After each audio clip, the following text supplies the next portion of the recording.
Shalom Aleichem, Bezrat Hashem. We're going to talk today a few more words for the wonderful women. Rabbeinu is writing in the 27th Torah, in Likutei Moharan,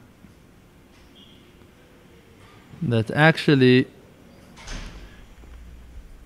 if people want to bring other people closer to serve Hashem, to Judaism, to the good things that we have in life, to prayers, to learning Torah, to have peace in the houses.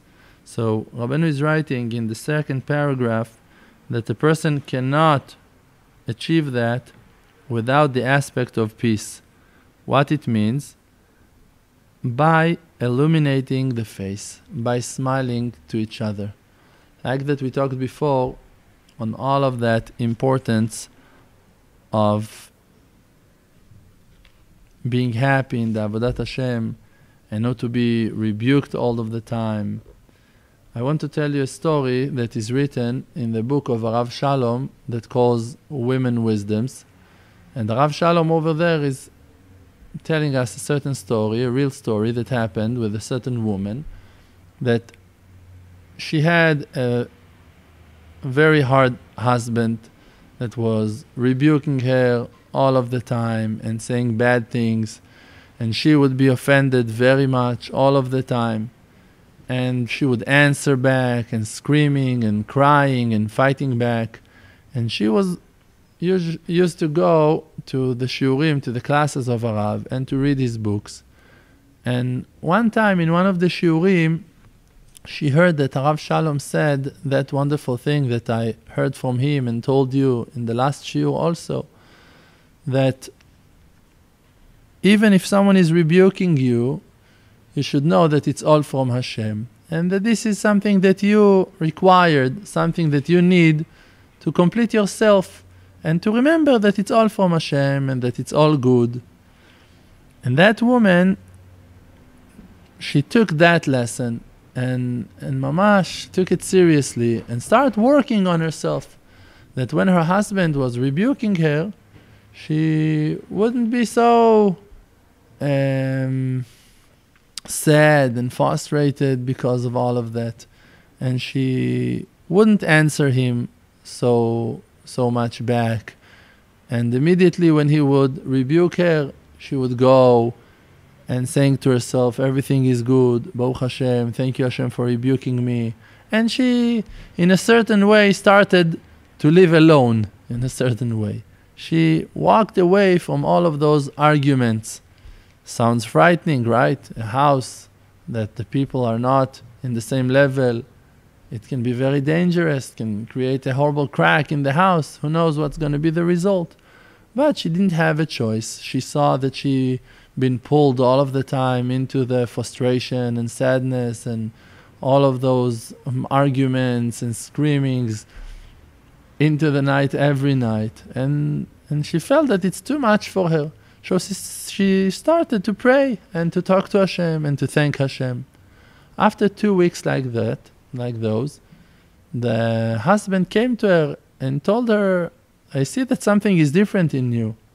So she told him, yes, I started to believe in Hashem. So he told her, what do you mean?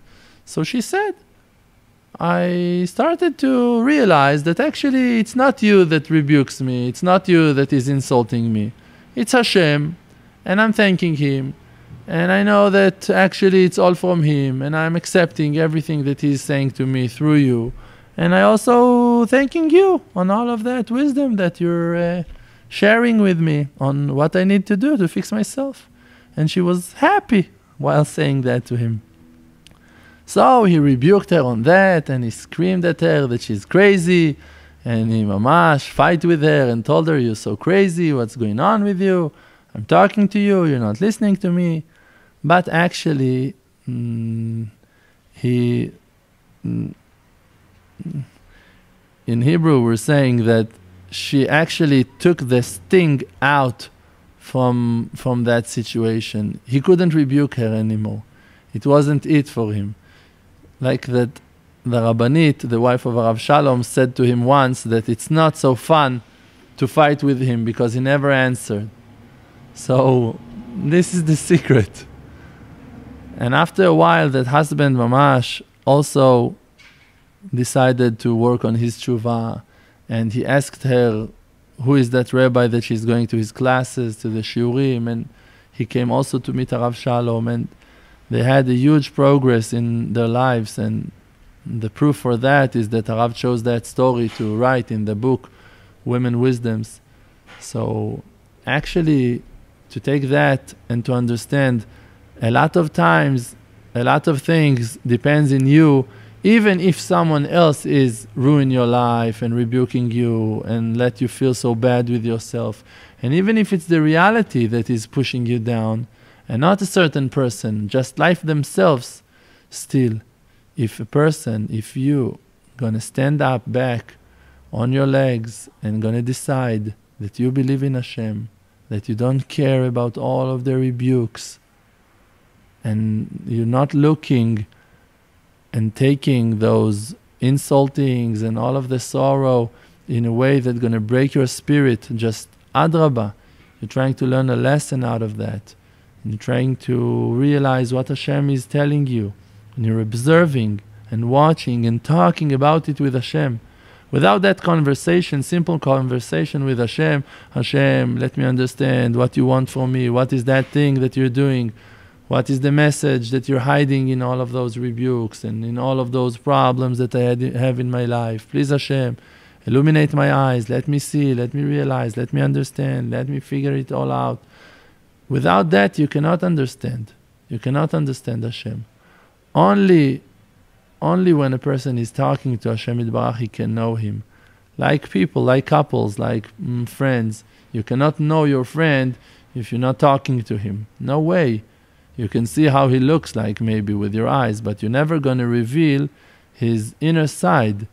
Only nafshi yatz'a bedabero, the verse is saying that the soul, the spirit comes out only when a person is talking. So also to Hashem Yitbarach, you can see Him only when you're talking to Him and He's answering back. And when Hashem is answering back, in the same time that you're talking to Him, in that time He is answering back. Means that you're going to ask a question.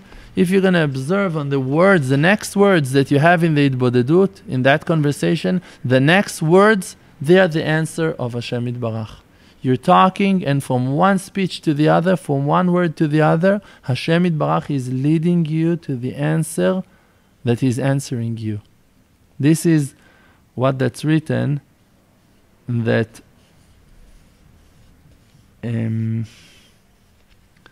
Rabbeinu is writing in Likutei Moharan that actually all of the Hitbodedut, it's a divine spirit. It's all Ruach HaKodesh.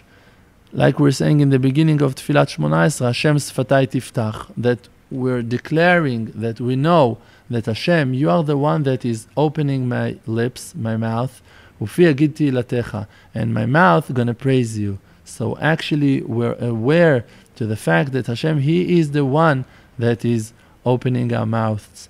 Like that it's written, Lo ala lechem levado yichya adam, that a person cannot live only on bread, ki im al kol motza pi Hashem, just on all of the things that comes out from the mouth of Hashem. So actually, the things are coming out from the mouth of Hashem, even though that you are the one that is talking, even you are the one that is praying all of those prayers, they're all coming from that huge spirit of HaKadosh Baruch Hu, that He's reviving us and let us live and let us talk and let us see and let us hear and let us understand. And if we're just going to observe carefully and going to look for Hashem and going to ask from Hashem Yitbarach with all of our hearts, that Hashem going to reveal Himself to us and going to smile to us and going to illuminate His face, like we just said from the Likutei Moharan, for sure we all going to be able to see that wonderful salvation of Am Yisrael. Amen. Ken Yeh Ratzon.